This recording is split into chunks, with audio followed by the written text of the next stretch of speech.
an immigration expert that we all know, Tunde Omotoye, who is the Chief Executive Officer and a co-founder at Human Scott, a Canadian immigration and consulting company. Right. So let's get straight to it, and I'll just give I'll yield the mic to Tunde to just do like 1 minute introduction, and then we'll set the ball rolling with questions, and then of course Thank the you. various routes. Thank you, Wally. Hello, everyone. My name is Tunde Omotoye. I'm the co-founder and CEO at Human Squad. Like Wally said, I'm a licensed immigration consultant. I'll say this was never in the plan. It wasn't something I thought of, but one way or the other, after becoming a student and transitioning from a student to a citizen, and before that, there's been a lot of requests to me as to, hey, how can I come to Canada legally and all that. But I delved into the immigration space in Canada and I found out that it's highly regulated. And for you to be able to provide immigration advice, immigration services to people, you have to be licensed. And that's why I went back to school, studied immigration, and then sort of got the license. So yeah, this is me. My day-to-day is really running Human Squad with a couple of other licensed immigration consultants where we help people with study visa, PR visa, and all those type of immigration-related issues. And we also help people who has one way or the other been denied and they're looking to reapply. So that's really a nutshell about me. Thank you, Wally, for that introduction, and thank you for having me. It's really good to be here today. All right, thank you so much for that. If you're on this live session and you have questions as we proceed, kindly just drop your question in the comment section. I can see some comments already. And apart from that, please kindly share the live session, the live link to your friends and followers on your social media pages so that we can get more people into the room to join us as we discuss this. And of course, this session is recorded, so don't worry if you miss out on any points. You can always come back to this link to watch again. Right. So without further ado, Tunde has done an introduction about himself, and of course, I've told you guys why we're here. As we all know, we're going to be talking about how to move to Canada legally, and let's start. I think the popular route. I mean, from what I know so far, correct me if I'm wrong. Tunde, the popular route I think is the express entry system, All which right. I think most Nigerians have been able to use to move to Canada. So Yeah. do you want to Yes. expatiate on that? Yes. Yes. Sorry, I was just trying to ensure that I share our link on Twitter so that we can Okay. also bring our Twitter followers on here so they don't get to miss it. So yeah, so like you rightly said, Wally, express entry. So the express entry really has three other I'll call them sub pathways, right? So the express entry itself is a category, and then it has sort of three sub pathways, and they are federal skilled workers. So that's the one you were talking about, where a lot of Nigerians have used to come to Canada. Then you have the federal skills trade, and then you have the CEC, which is the Canadian Experience Class, right? And I will sort of touch on each of them, right? But it's important to know that for the express entry, it allocates points to people, to candidates who are looking to come to Canada. That's sort of like the first steps. It allocate points to you, and then based on that point, you put in a pool, right? You'll be in a pool based on your points, right? And then based on that point, you either receive an IT or you don't receive an IT, or your What's I profile. what's IT? Thank you so much. So IT is invitation to apply, right? Okay. So an IT is invitation to apply. You receive it from the Canadian immigration. So everybody, imagine 10 of us now. 10 of us create a profile, right? We get a CRS. A CRS is your score, right? You get a Okay. particular score. You are all in the pool, about 10 of you. Everybody will have different scores because we all Okay. have different background, different educational background, different experience. Our Okay. age will be different, right, and all that. So it's all those factors that will give us points, right? And based on our points, immigration will now sort of look at that pool, 10 of us, and say, okay, these 10 people, it looks like three of them have 490, right? The remaining two have about 480. Then the others have something less. So what will they do? They will sort of then create a cutoff mark for that particular period that they want to do a draw, right? So they do draw every 2 weeks. The last draw was December in 2020, but they resumed back in July. They've had two this month. So they do a draw, and then they look at that score, the range of score for that particular sort of pool, people in that pool, and they take it based on those scores, right? And Yeah. based on that particular draw for that period, everybody that has met or is above that cutoff that they set will then get an ITA. So an ITA is really an invitation to apply, like I said. And what it does is it's now telling you that, hey, Wale, you've created this profile. You've told us that this is your background. You've told us that this is what you have, and it looks like this is your score. Okay, now take this invitation to apply. And what it means is create a profile and send us all your documents. Let us verify that you are who you are. You have what you said you have. You have all that background, qualification, education, experience, and all that. And it's based on that you'll be able to apply. And after you submit your application, they will then sort of review it, and then you either get your PR or not. Right? I don't want to go into details of you getting a co-PR, you landing in Canada, but I think it's more of those pathways. So having said that, it's important to note that the maximum score you can get in Express Entry is 1,200, right? Oh. And yeah, that's the maximum score, but you hardly find somebody who gets 1,200. I've never Usually, seen. I never see. usually people will get around 490, 480, 470, 450. And so let me Yeah. break down how that 1,200 comes about. So you have two groups of scores. One Okay. score is 600 points, which really looks at your skills and experience, your spouse or common law partner factors, such as do they also have English language test, right? Are they educated? And thirdly, under that core point is the skill transferability, which is your education and your work experience. And then the other 600 now looks at Canadian degrees. Has this person schooled in Canada before, right? Mm. Do they have any certificate in Canada? Do they already have a valid job offer, right? Mm. Have they already been nominated from a province? One thing I would like to mention at this point, nomination from a province, which is called PMP, usually gives you 600 points at a go, right? So Oh, anybody wow. who gets nominated while they're in the pool from another province gets 600 points at a go. So And another, how do they get that nomination? How do they well, get the 600 there are points? two ways with which you can Mm. get nominated. Yeah. One way is when you are creating your Express Entry profile, you've indicated that I want to relocate, or this is the province I'm looking to move to, right? Okay. Say, for instance, somebody says, I'd like to, go to Alberta on their Express Entry profile when they are creating it, right? So Alberta on the other, so what happens is all the provinces have access to everybody's profile at the back end, right? So usually they go into these pools and they review people's profile. They see who matches closely to what they are looking for based on the in-demand skills in those provinces, right? So they can then sort of, select this person because this person has indicated that, hey, I would like to move to Alberta, or I would like to move to BC, I would like to move to Ontario, right? And getting selected that way automatically gives 600.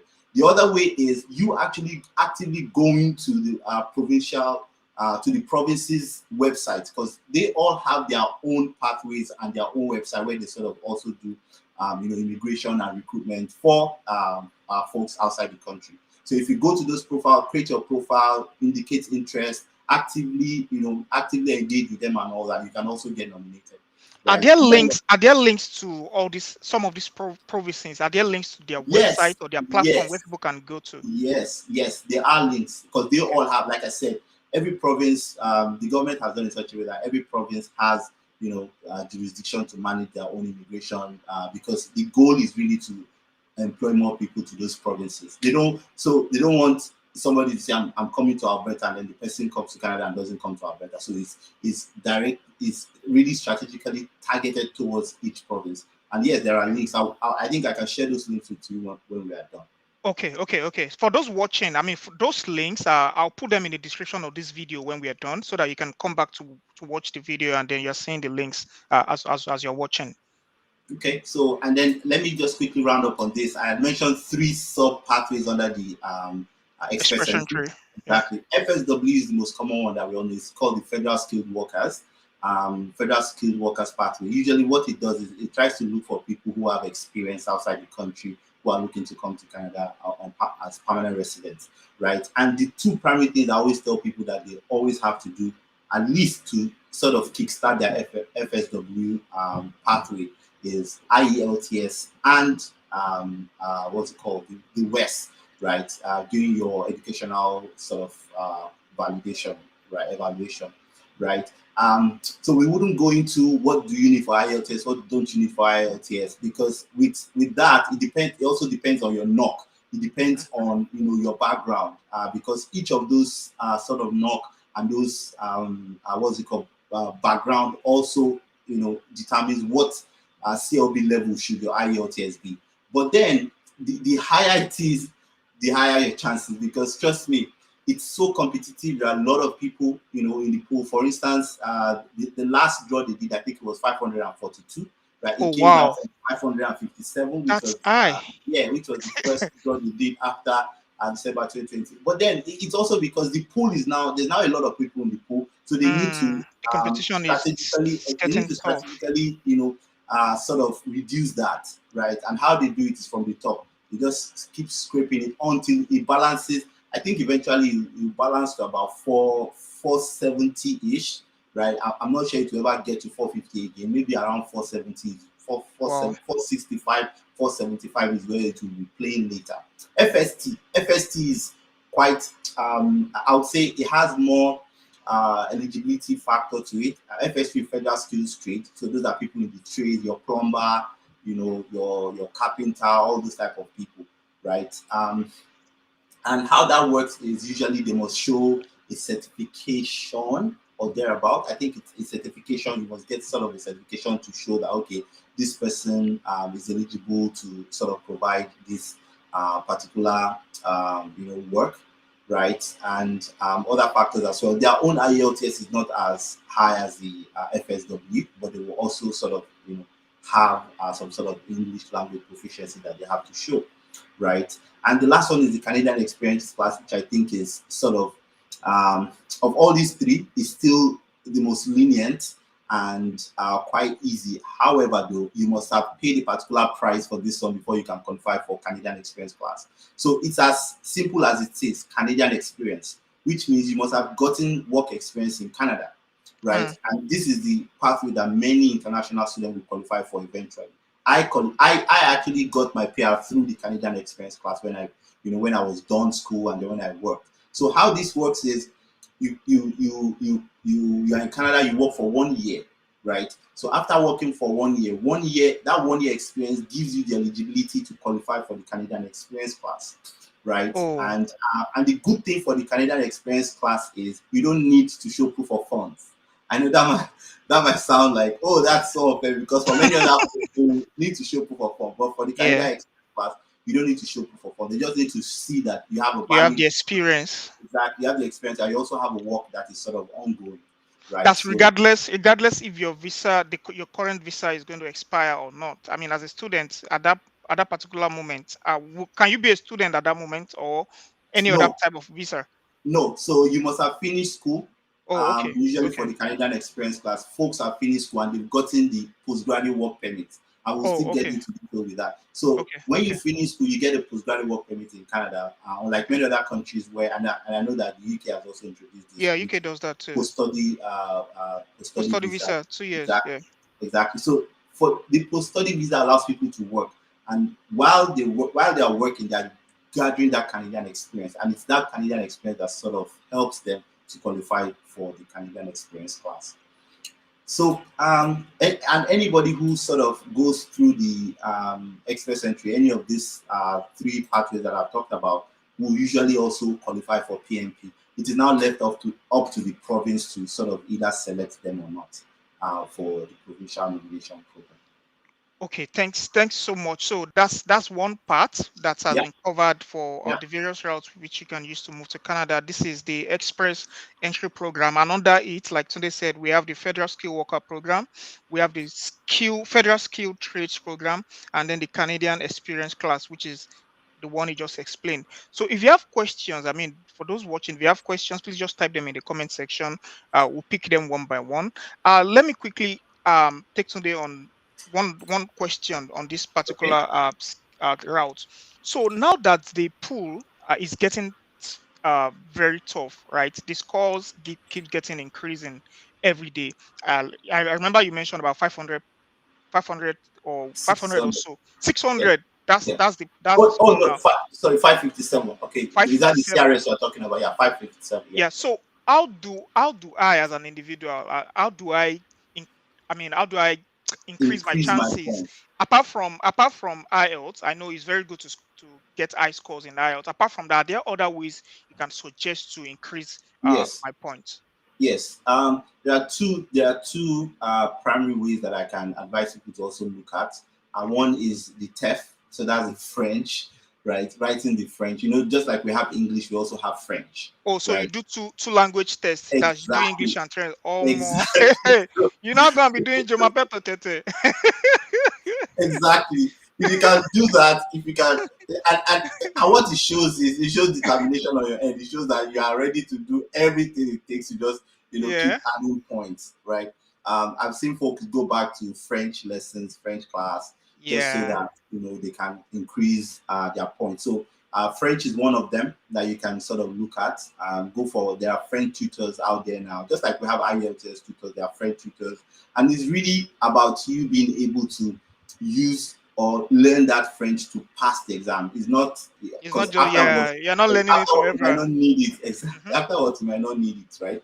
And it's also so that you can pass a sort of a set of threshold. Not that you need the maximum in the French, right, for you to get some sort of extra score. And the other one is, so there's a platform in the UK. I think they are called either BCI or BCS. And Wally, I will share these links with you when we are done. Okay. So Okay. what they do is they train people for 1 year for IT courses for 1 year, right? It's Okay. like NIIT. It's like you have NIIT. But you see Okay. that 1 year program that they train you on, you get a certificate, and that certificate actually gives you some sort of 1 year educational addition for your background, right? So Okay. it's like you're adding another educational qualification to your background. I think it sort of aligns to the 1 year diploma or thereabout. And what happens is you get, I think it's 33 points, if I'm correct, 33 Oh. points extra to your score, right? So those are two primary ways with which one can sort of increase their scores. Another way is if somebody is married, right? You find that sometimes folks are married, it's only one person that is doing everything, that is doing the exam, right? That is sort of doing their educational evaluation through WES and all that. It's also important that your spouse also does the same thing, right? Because it also increases your chances. And Mm-hmm. one good thing is weigh your options, right? Who is actually the best primary candidate that can be the candidate to apply on behalf of both parties, right? You don't. It doesn't have to always be, the man or Yeah. oh, I'm the man, I'm the one sponsor. No, if your Hmm. wife has the better profile, she's younger, she has an MSc, she has over 3 years experience, she has a good English score, and all those type of things. Let her be By the all primary means, applicant. exactly, by all Mm. means, let her be the primary applicant. That way, you just have to also complement, whatever her profile is, so that you can also increase your point. So those Mm. are things, that nuances that people can also sort of look at to try and increase their points. Thanks so much, Tunde. I mean, I agree with that completely. Two heads are better than one, like they say. Yeah, So, I mean, if you're applying as a couple, it gives you better chances. So let's take about three questions from the chat before we move to for the sure. next Please, one. please. So Chigozie Nweke says, for guys who are above 35, basically pushing to 40, what are the best paths to move with family of three? Good question. Um, good question. So we've seen a couple of people like this before, that have reached out, age and all that. But I don't know their complete profile, and that's why it's always also important to have a consultation with an immigration consultant. Yeah. And you can do this on humansquad.com. Just go to the website humansquad.com. You can submit a Let me consultation. type that in the comment section, Thank humanscode.com. you, Wally. But one common thing I've seen with people who have either passed, a certain age, is they go through the study pathway, right? Yeah. Because some of them might just have an undergrad. They might be undergrad. They might just have a BSc or BEd or whatever it is, and Hmm. decide to say, okay, I will come do MSc or postgraduate in Canada. And Yeah. what that helps you to do is it helps you to come study in Canada. And while you are here, you can also, have your family join you. and your spouse can be will be on an open work visa, where open work permit rather, where they will be able to work while you are schooling. So that's how people are able to sort of go around that age factor. But yet again, like I said, I don't know the full profile of this person. It will be very important to have a consultation with an RCIC to be able to understand everything about them, even their spouse and all that. And with the school, what happens, though there are some pros and cons, right? One con with the school is the money, right? For a lot of people, it's usually the money I would rather pay for school fees, they would rather use it for their proof of funds, right? Because Mm. the average school fees in Canada for postgrad is between 10,000 and 15,000, depending on the province. Right, in Ontario, you usually find $15,000, 15,000 CAD per year for programs. Right, so that's sort of the advice I can give that person. But it's important to know that it's possible. There are over 80 pathways to come to Canada. You have the main categories, but under each category there are sub sort of pathways, and one way or the other, somebody is always eligible for one pathway, Mm. right? Mm. One way or the other, somebody we find where somebody doesn't even want to do anything, but they have money. Okay, then we tell them, okay, can you do the startup Abi, visa pathway? Exactly, because they Abi. don't want to do anything, right? But you still have to do the startup visa pathway. But one thing to also notice, for many of those other pathways as well, you still need Mhm. IELTS one way or the other. Yeah, For many of yeah, them, the only yeah. one that usually will not require IELTS is study, because with study, some of the schools might say, "Oh, you need." They might put on their website that you need IELTS, but when they see that you study from Nigeria, and you provide, context to say, "Hey, I received my learning in English." You provide Mm. a waiver letter if they request for it. You usually not write IELTS. Oh, Right. that's interesting. So, I mean, I'm happy with that. That's some schools now are waiving IELTS They've for been for for waiving it. I never Nigerian. wrote IELTS before I came to Canada. Oh, They've been waiving nice. it, but many people don't know, right? And Mm. many people will go ahead to just write it because they think Because they I think need everybody IELTS. needs it. Yeah, Mm. exactly. Mm. Exactly. Okay, thanks, Sunday. Let's quickly take about three more questions before we move on. I don't want us to exceed the 1 hour mark. We spent about 23 minutes so far. We still have about 30 more Okay, minutes to that's fine. round up. So this question is from Afolabi T Spice. For someone with HND and 35 to 40 years, with 3 years of experience, 3 years teaching experience, what pathway is better? Well, like I said, this person can also sort of look at study. However, though, I would like to really know more about them, right? Mm-hmm. And knowing more about you is what field really is your experience in. Have you done any English exam? Have you done any French exam? Have you, done your evaluation of your educational background? So we see Mm-hmm. what the equivalence is. All those type of things. However, like I said, once people start to reach a certain age, the the usual route that they will always sort of opt for is schooling, right? The I think the person we did, or rather the age where we've done study visa for somebody that was over 35 was someone around 45 years, and they got the visa, right? Mm. Because it's also about the application. How strong is the application? How does your background align with what you are coming to study in Canada, right? And I'll give you a quick. I'll use this to round up for a quick scenario. Somebody who has already done masters in the UK, Yeah. right, now says, "Oh, I'm coming to Canada to do a postgrad," right? The visa officer will, ask questions like, "You already have a master's in the UK. Why are you coming to Canada to do a postgrad?" But somebody who has only an undergrad in Nigeria and coming to Canada to do a postgrad or a master's is strong enough, right? That means you don't have any higher level education outside your undergrad, and now you're looking to sort of, it's like a progression, right? And now you're looking to sort of take that next level. And that way you are able to sort of provide context, you're able to defend that, you're able to provide sort of more concrete background as to why you are looking to come study, right? So those are things that I will say to this particular person um, on what will be best for them. Okay. Let me take this last question so we can proceed with the other routes. please? Hello, I'd love to move to school in Canada for my master's. How can I go about it, and how much will it cost? Will I be able to fend for myself and pay for my school fees? I think the Well, person should just visit Man's Code. good question. Will you be able to fend for yourself and pay for your school fees? That pay for school fees part, I'm not sure about that, depending on how much you pay at first, right? Hmm. If let's say you've paid 75% of your school fees before coming to Canada, right? And what is left is just 25%, or even let's say you've paid 80% and what is left is 20%. Yes, you can, right? Because every student is eligible to work 20 hours per week.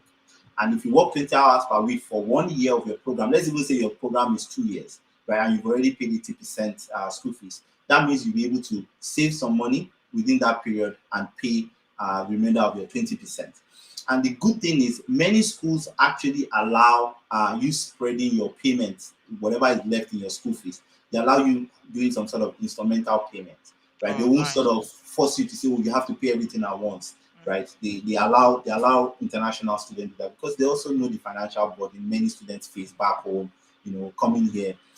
And international students pay like times three of what local students pay. So they Hmm. know, they all understand. They know that, oh, this fee that this person is paying is high enough and all that. So they will allow you to sort of spread that payment. But I wouldn't advise somebody who doesn't have school fees at all to say they want to come to Canada and want to pay while they are working. It will be the most difficult thing for you to do, That's right? that's what I tell people also. I mean, people do that a lot, even there in the UK. Some Mm, some manage to get their ways out of it, but mm. it's definitely not going to be easy. Yeah, yeah, yeah, Okay, exactly. this last question before we move on, please. I won't be able to take more questions. Let's just go through all the parts before we come back to question. But I'll take this last one.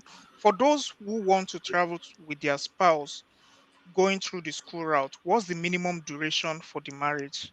Okay, I think this person means how long should they have the marriage for? It doesn't matter. If you like, you married 2 days before you move to Canada. It doesn't matter. As long as the most important thing is showing the documentation, your marriage certificate. You're able to prove that you guys are really married.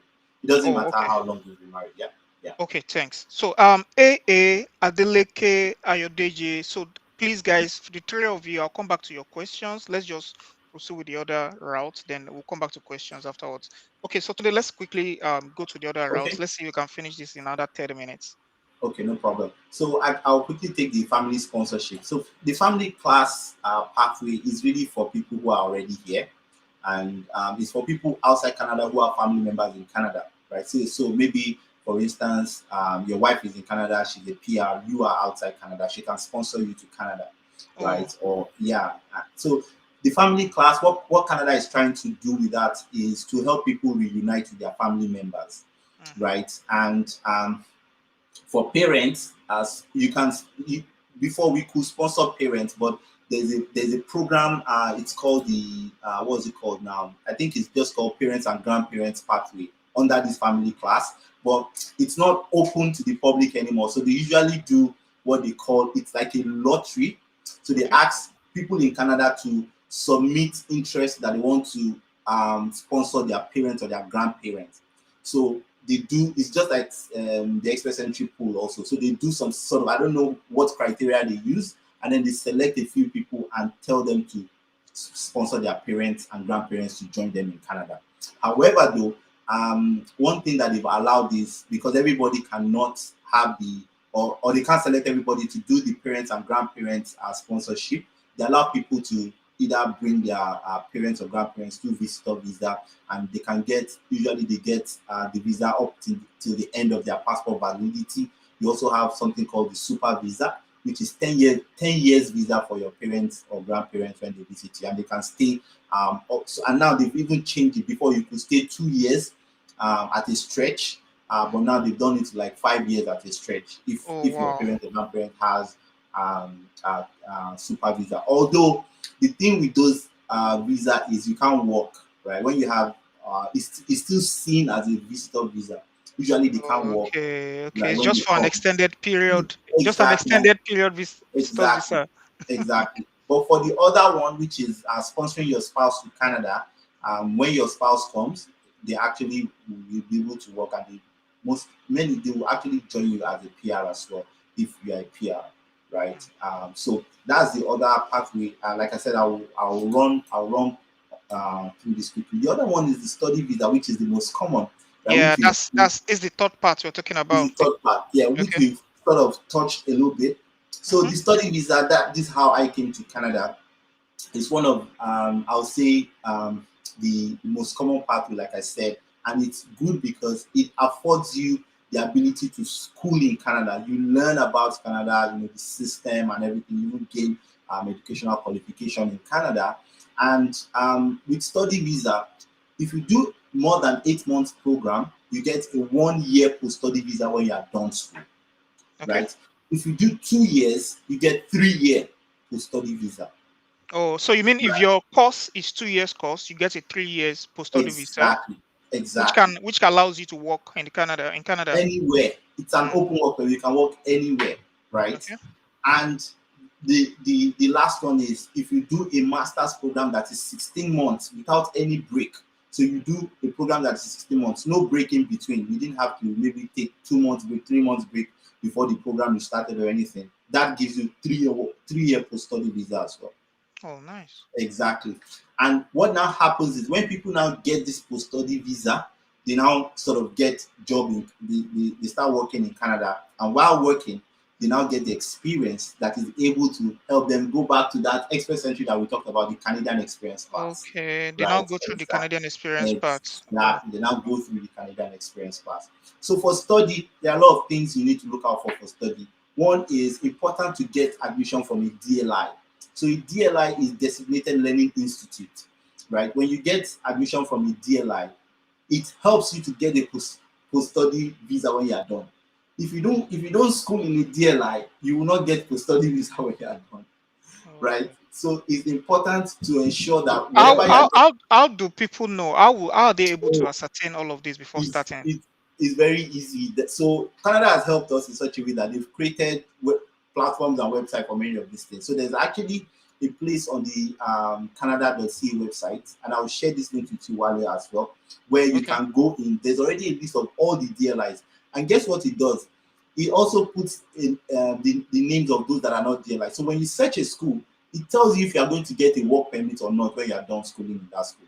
So it has made the Oh, work easy for everybody. So you can't say that, oh, I did not know the school isn't a DLR. I didn't know that I won't get a post-study visa, right? Although there are some schools that their entire programs might not offer post-study visa when you are done, but they have select programs that will make you eligible for post-study visa when you are done such programs. And everything is also listed on that sort of website. So that's one thing to note. Always important to look if the school is a DLI or not. Many private institutions will usually not be DLI, but it's easier to get admission in those schools, and they are always usually not as expensive as your federal schools. So those okay. are things you need to also watch out for and look out for, right, when you are sort of applying for to study in Canada. And after you get your admission, you will then sort of process your study visa. The things you usually need are, primarily the admission. You need a sponsor. So Mhm. in many cases, people are unable to sponsor themselves to school, so they will need a sponsor. And as we always advise, it's important to use a sponsor who is either your dad or your mom, right? The closer the tie to you, the better a sponsor is.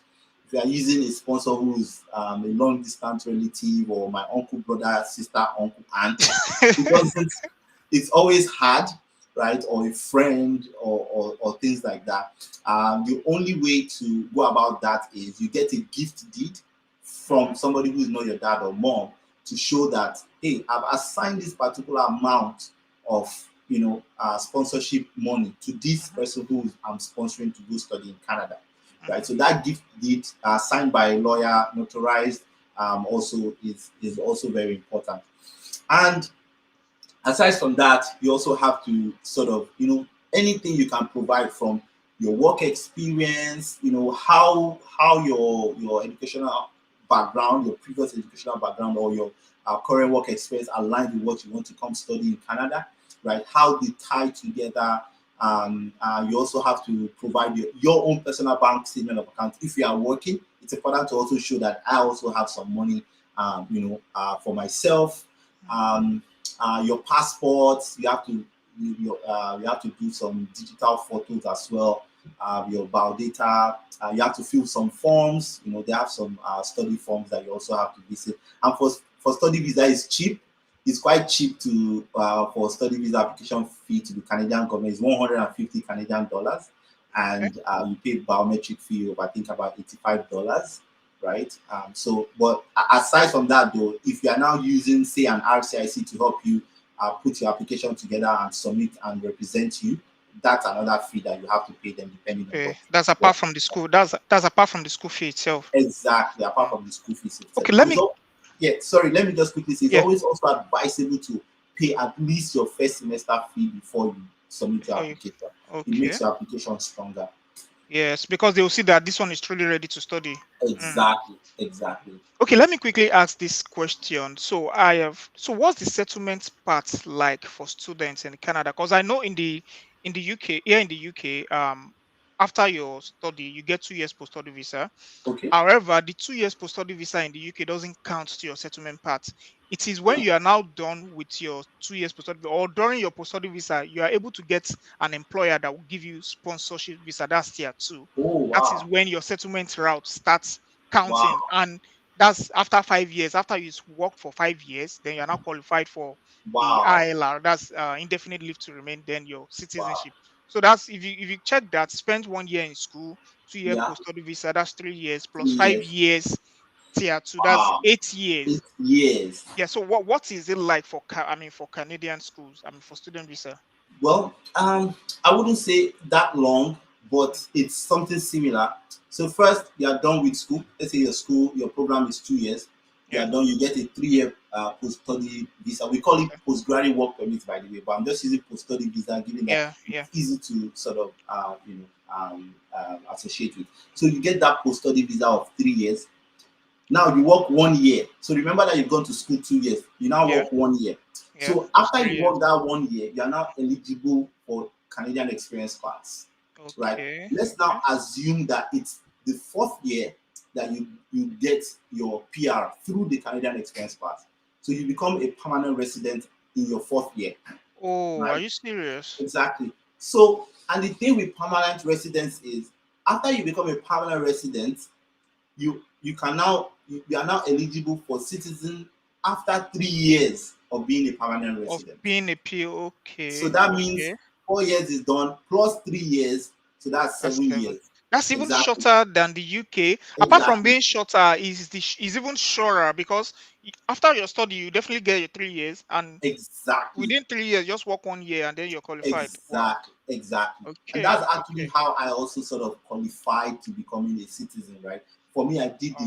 the well, I did 1 year program, 1 year Mhm. program, got 1 year study post study visa, So PR, and then after that, citizen. So mine took me about I think so I got in 2015 and I became a citizen last year. So that's 6 years. 6 years. Yeah, that's Yes, fair 6 years enough. and 7 months. Mine was six Yeah, years and 7 months. Yeah. that's fair enough. Cause I mean, cause it's even guaranteed. Wow, Exactly. that's I think that's why we always say this thing. If you are looking for scholarship, plenty scholarship, go to the US. If you are looking for quick visa for study, it's the UK. UK gives visa. So the good thing with UK because is they know that people are bringing money to their economy now. They know people are bringing money. the good thing in UK is UK has very high approval rates, right? Yeah, yeah. As compared to Canada, Mm. right? But if you're looking for like you mentioned, the surest part where you know it's guaranteed. When you finish, you To get this. When you settle. finish, you get this. Yeah, It's yeah. Canada. Because the case here in the UK is terrible. I mean, I've seen and I've read so many stories of people coming in with the hope that after they're done with Mm, school, they're able to mm, settle. But then again, everything just falls flat. mm, Some have to go back home. Some have to, mm. out of Wow, desperation, do stuff wow, they wouldn't do on a normal day just to wow. settle in. And man, I mean, well, thank God for options, and I'm Yeah, happy let's thank people God are for online. People yeah, are thank watching God for this also. options. Hmm, Thank God for options. yeah. Okay, let's move to the fourth one, the fourth part. Okay. Okay, so we have the provincial nominee program, which is PNP. I briefly touched on this. So really, what this does is it helps provinces address shortage of labor within each province. Okay. So the government has given provinces the power to look for people based on what they need. So each province has something they call in-demand jobs, right? So it's based on those in-demand jobs that people would apply to those provinces. And like we mentioned earlier, each province has their own website where somebody can sort of create a profile, indicate interest, apply to open roles in those provinces and all that. And they must already have usually you should have an express entry profile when you are doing all this already, right? So that's the one. That's the first way. You actually go to those websites yourself. Go to the provinces to indicate interest. Apply.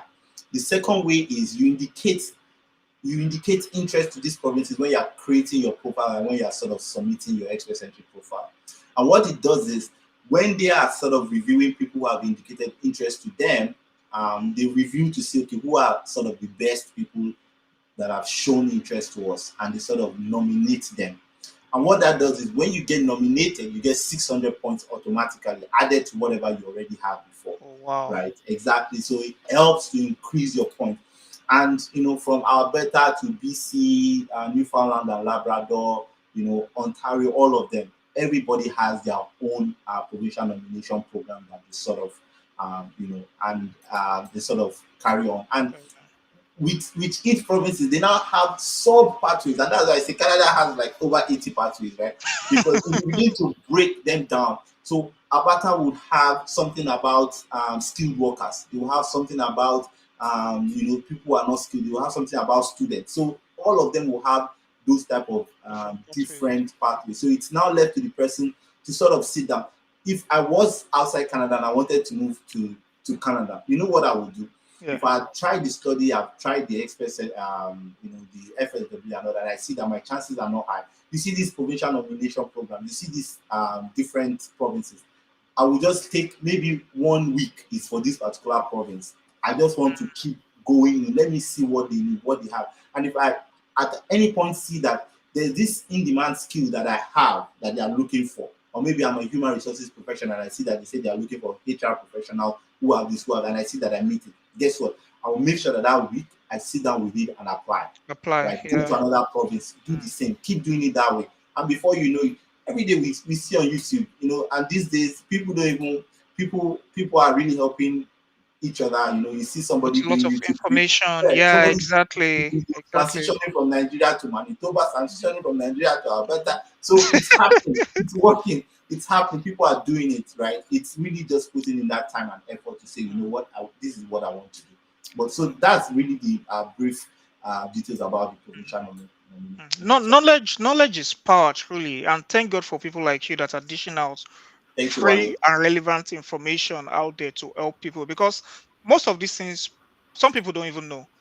And Yeah, yeah, some people on the other hand are just too laid back and lazy to even do any true, sort true. of research on I their own. agree, But I they wait agree. for, I mean, thankfully people like you are out there dishing out this kind of information. So I mean, while we're at that, maybe before we finish or when we're We take done, some I'll question. drop, yeah, no, I'll Okay, drop the link. You share okay, the link for the provincial okay, sure, nomination sure. for I all will, these I will, provinces. So let's move I to will. the fifth part. We'll come back to Okay. questions later.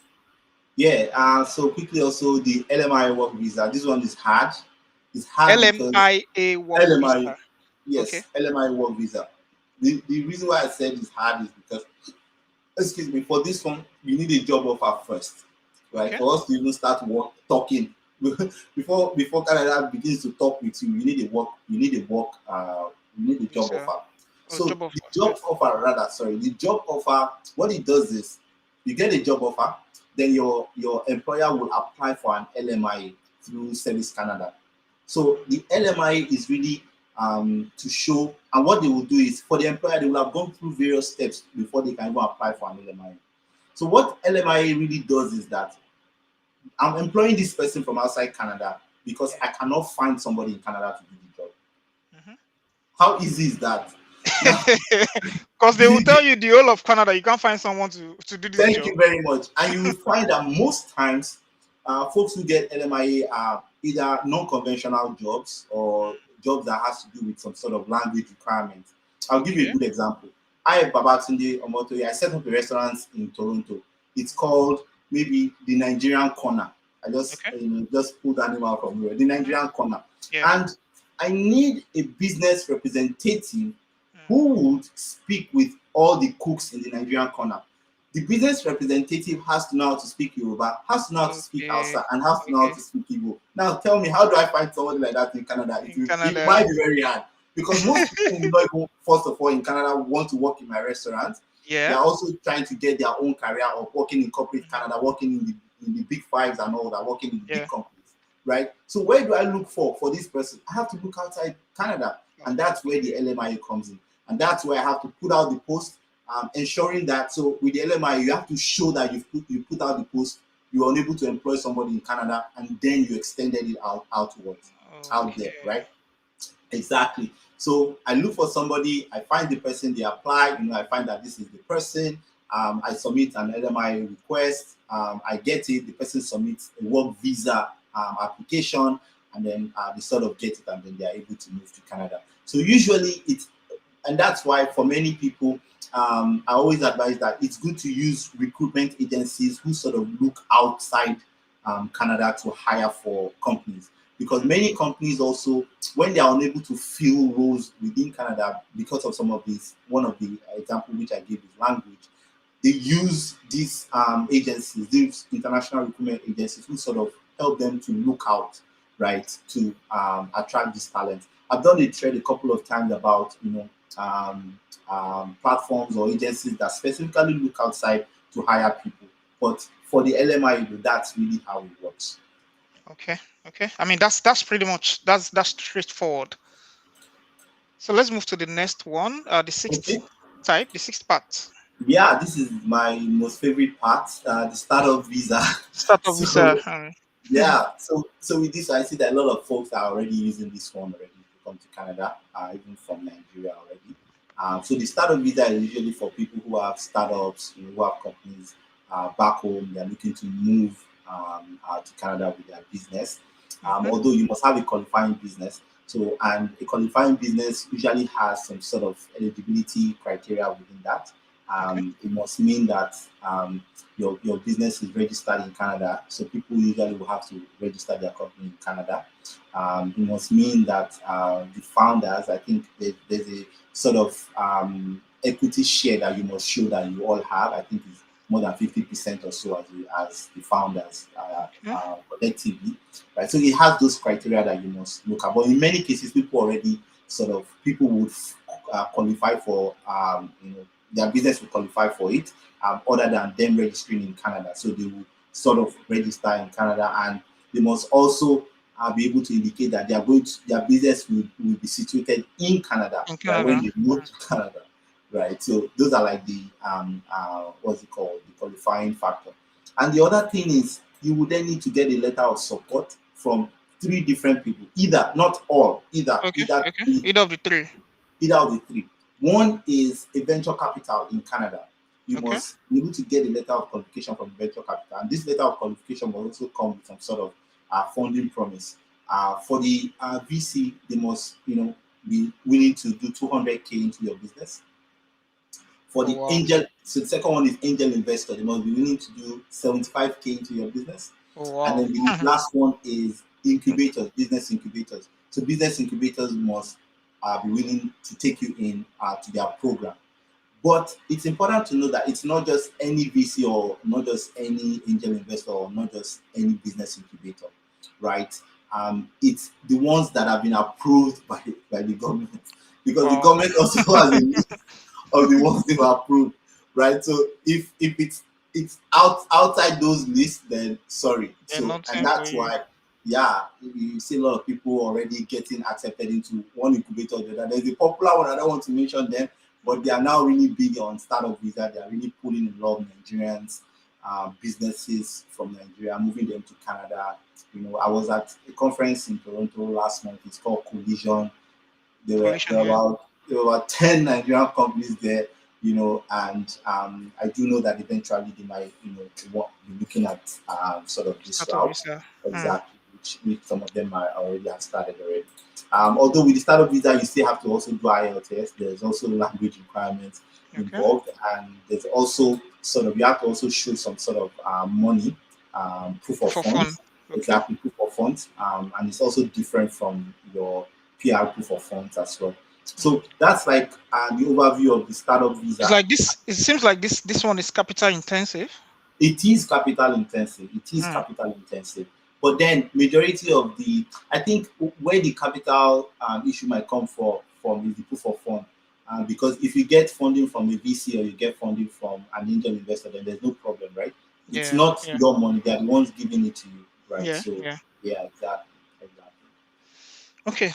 Let's quickly touch on the last route. Okay, Then we'll take questions before I round up. okay. And the last one is the Atlantic Immigration Pilot Program. So this is somewhat similar to the PMP, but Okay. it's only done by we call them the Atlantic provinces, right? Okay. It's four of them: New Brunswick, Nova Scotia, Prince Edward Island, and Newfoundland and Labrador. So what they do is they really create this pathway for them to be specifically able to hire people, right? Hire people based on labor shortages, and it's usually done by I'll say not popular cities within those provinces, Mm-hmm. right? I'll give an example now. Let's say a town in Lagos, maybe that's not on mainland or island, Yeah. maybe somewhere, I don't know, somewhere that is far from your typical popular place, is really having labor shortage, and is finding it hard to fill people to sort of come and work in those places. That's what this Atlantic Immigration Pilot Program will sort of address, right? Mm-hmm. So it will help them specifically to that place, and you have to sort of live in that place, you have to Oh. work in that place. You understand exactly. So that's, and it sort of follows the PNP sort of procedure too. You apply to those province website, through this province website and through this program website, indicating your interest. But yet again, they always list what they are looking for, Mm. right? And yeah, and they will reach out, and you guys sort of begin the process, and they tell you if you have to either do the FSW pathway, um, or it's the LMIA. Perhaps somebody will give you an offer letter within that that town, and you sort of go ahead to apply for your work visa, right? So Mm. so that's really a snapshot and summary of this. Again, the pathways, they are much more detailed than this, right? But because of time constraint, and just so that we touch on some of them, it's important to just sort of summarize them and provide Mm. information like this. But Mm. as we always say, everybody is unique, everybody is different, everybody will always find a pathway that works for them. But Yeah. it's just Yeah. important to know what pathway it is that works for you, and that's where consultations come in handy, Yeah. right? The immigration, the Canada immigration, who created a body just to regulate Canadian immigration consultants, ensuring that they go to school, provides a law, provides an act, provides books that they can read based on immigration. They knew what they were doing when they did that, right? And that's why, like I always tell people, to really understand you and to know what pathway is applicable to you. If you've tried every other thing and you see that it isn't working, speak to an RCIC. An Mm. RCIC will do that work, right? And that's why you will see that before somebody does a consultation, the type of question that you'll be asked on the form, you'll be thinking, do they want my Is own this life, the or what? is this the visa application Is this the process? visa application? What are they asking me? But it's just so that they can sort of have a They total understand you. exact Yeah. They know understanding the of you, and route that then they works can for then you. exactly can then say, hey, based on this, I think this is the best pathway that you can come to Canada. And what usually happens after most of our consultations is we tell people this is the pathway that looks applicable to you, and they go and run with that, because now they are equipped with that information to know that Mm-hmm. this is what is applicable to me, right? And in some cases, some people will say, hey, I have the money, I want you to represent me and submit on my behalf, and then you go through the retainer second stage retainer process. Thanks so much, Tunde. Thanks so much for your time. I appreciate your No time. We problem. have about 5 questions, but before then, Okay. let me ask my own question. So, for this Okay. Atlantic Immigration Pilot Program, Yeah.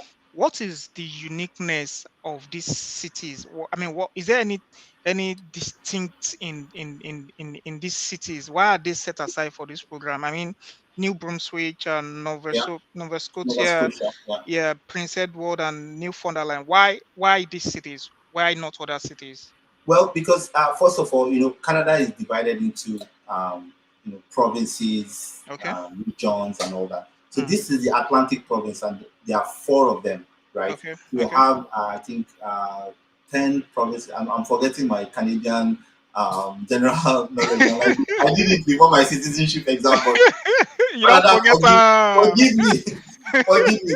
But we have, I think, 10 provinces and 3 territories, if I'm Mhm. not wrong, right? Okay. So, and each the provinces are now sort of grouped into some other under some categories. So these ones are the Atlantic provinces, right? And Okay. that's why they are grouped like this. And then Oh, you have okay. other ones who are also grouped. So why they are unique, like you said, is why are they sort of what's unique about those counties? Mm. The specificity of what they are looking for, and also the difficult how difficult it is for them to fill people even within that province, Mm. right?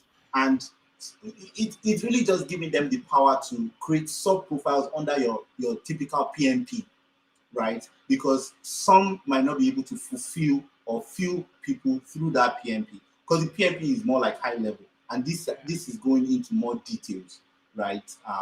For each of these sort of towns or cities within those provinces. Another good thing is it also targets people who are already inside those places, Mhm. right? It also target people. So, for instance, somebody might have schooled in that area, right? And they might not have the luxury to wait another 1 year for Canadian Express entry, and they might actually be able to apply for something under the AIPP and qualify, right? Mm. So it's sort of those nuances that they looked at to sort of create all these other sub Mm. categories.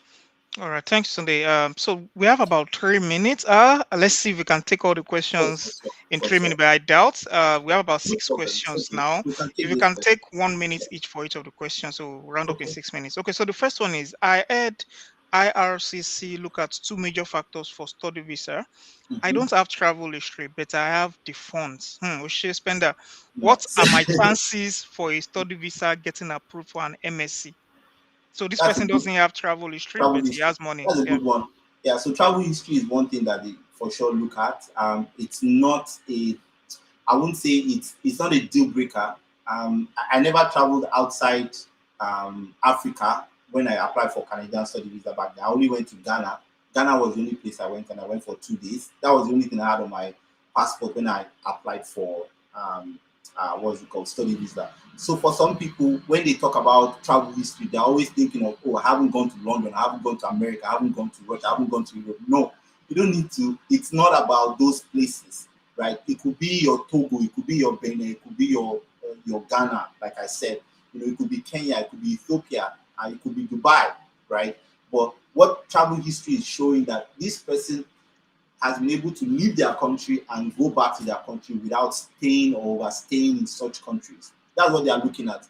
It's not to give some people 7-star general feather or anything to say, I'm about travel, we have traveled, nobody cares, When it's not right? US, it's US that does that. Exactly, exactly. It's really just to see that okay, this person has that level of maturity. They've gone out to another country, they've been able Yeah. to come back. That's what travel history looks like. So if even if it is Ghana, you can go to for a weekend or for a few days and get back to your country and get your passport stamp. That's it. You travel.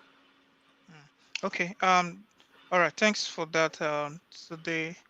So AA, please. Today has answered your question. For further consultation and advice, like I said, just visit humanscode.com. I've typed Yeah. that website on here. Just or simply reach out to Tunde's team. They will contact you for more details. So let's take the next question. Good day. I have MSc with over 5 years work experience. Nice. I'm below 30 and I'm Oh, preparing great. for IELTS already. Oh, I wow. heard I can add my wife upon getting ITA. How true is that? You can do what?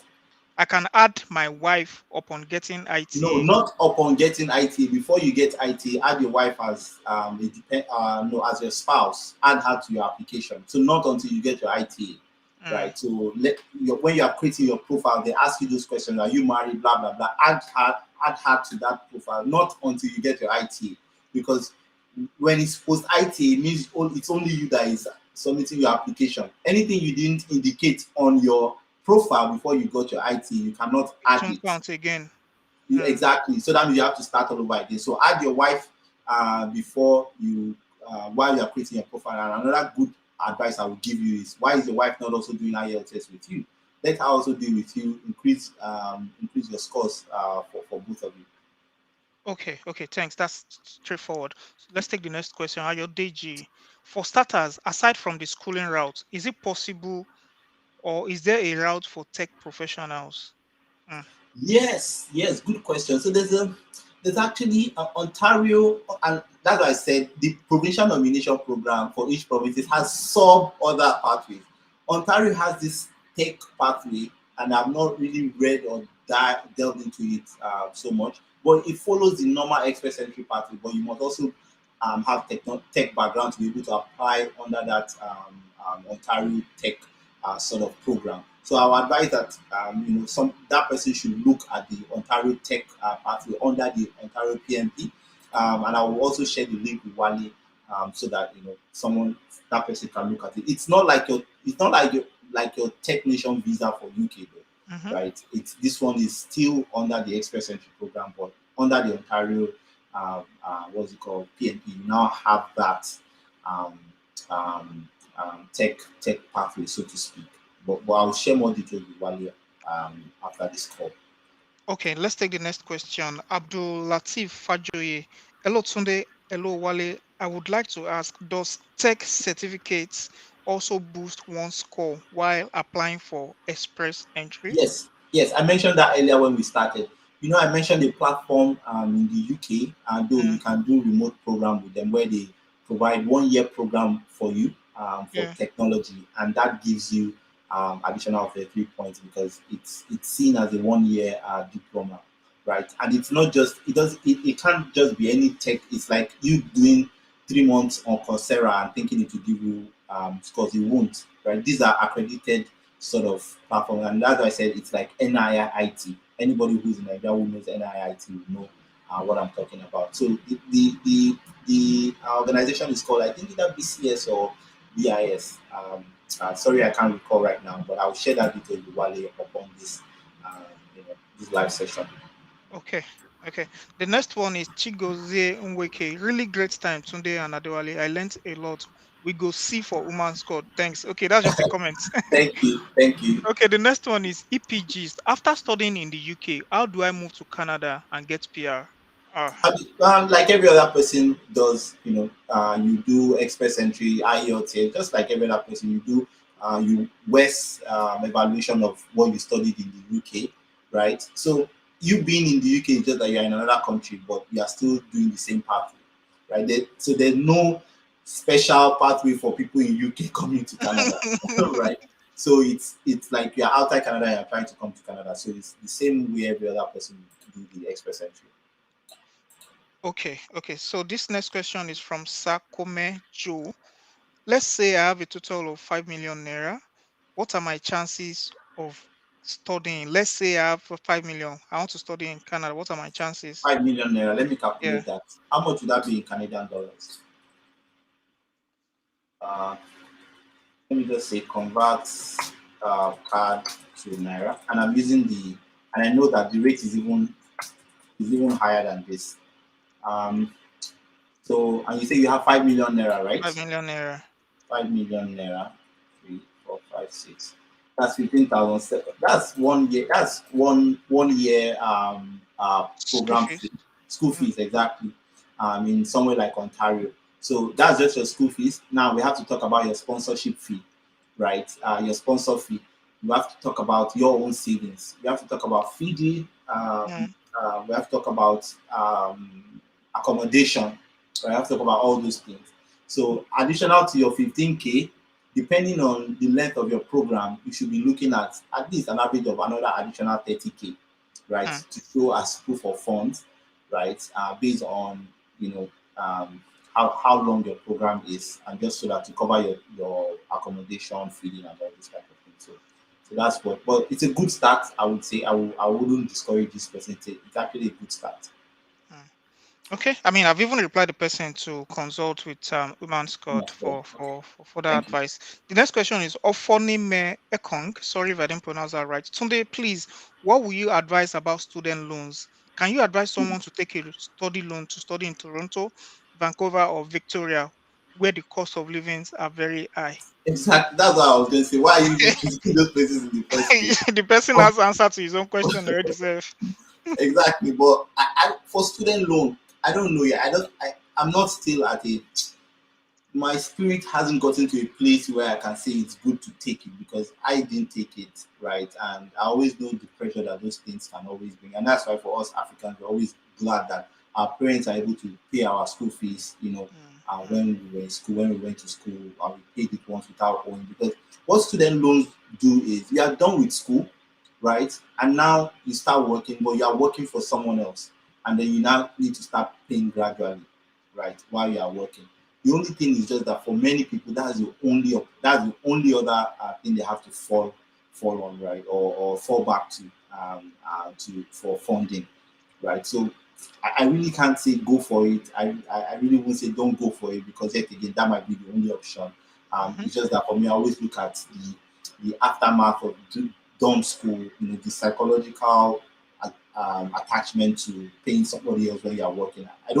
I wouldn't want to do that for myself. When I'm working, I want to be Mm-hmm. saving for other things, Yeah, right? not paying Right. loans. Okay. We know how Americans come on social media every time and they are complaining about student loans. Yeah, yeah, Exactly. yeah, So true.